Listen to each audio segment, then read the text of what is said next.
Hi guys, welcome to our channel. আজকে শুরু করলাম রান্না বান্না দিয়ে। আজকে সকাল থেকে ভিডিও করা হয়নি, শরীরটা একটু খারাপ আছে বলে। আজকে সকালে রান্না হচ্ছে বেগুন ভাজা, আজকে হবে খাসির মাংস। বেগুন ভাজা হচ্ছে, এদিকে বেগুনগুলোকে ভালো করে ভেজে নিচ্ছে। আজকে যদিও আমি রান্না করছি কিন্তু শরীরটা খারাপ। এদিকে আলু আছে, এদিকে বেগুনগুলোকে ভেজে তুলে নিলাম। এই দেখো আমি কেমন, শরীরটা খারাপ। আলু ভাজা হচ্ছে, এদিকে কড়াইতে চাপিয়ে দিয়েছি, আলু ভেজে তুলে নেব। এদিকে আমার হলুদ দিয়ে দিলাম, হলুদ দিয়ে একটু ভালো করে নাড়াচাড়া করছি। নুনও দিয়েছি, নুনটা আমার কপি করতে ভুলে গেছে আমি। নুন দেওয়া হয়ে গেছে, নুন হলুদ দিয়ে ভালো করে আলুগুলো লাল লাল করে ভেজে তুলে নেব। তুলে নিয়ে আমি ওই তেলেই মাংসটাকে কষবো। এই দেখুন আমি রান্না করছি। আমাদের যেখানে রান্না করি পাশেই হাঁসের ঘর আছে। আলুগুলোকে ভেজে নিচ্ছি সুন্দর করে। এদিকে আমার ভাইপো দেখুন কী করছে, ঘুম থেকে উঠে জানলায় উঠে পড়েছে, উঠে কান্নাকাটি করছে।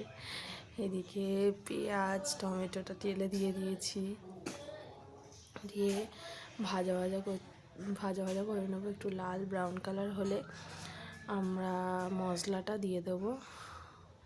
এখন ভালো করে ভেজে নেব।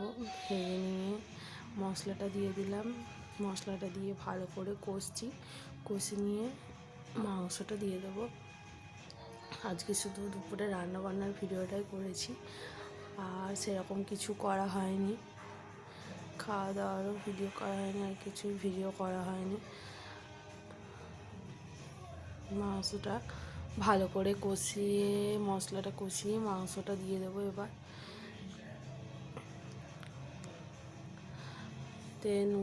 হলুদ গুঁড়ো দিলাম, হলুদ গুঁড়ো দিয়ে ভালো করে মিশিয়ে নেব। মিশিয়ে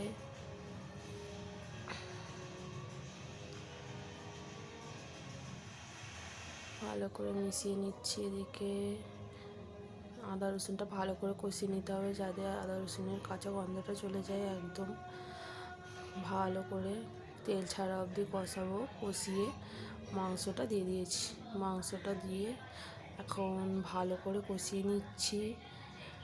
আমার ভিডিওটা যদি আপনাদের দেখতে ভালো লাগে অবশ্যই একটা লাইক, শেয়ার অ্যান্ড কমেন্ট করে দেবেন, আর আমার পাশে থাকবেন বন্ধুরা। এই যে আলু ভেজে তুলে রেখেছি, বেগুন ভাজা হয়েছে, এখানে লাউ পাতা বাটা হয়েছে,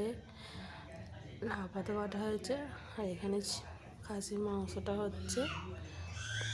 এখানে জল দিয়ে দিল।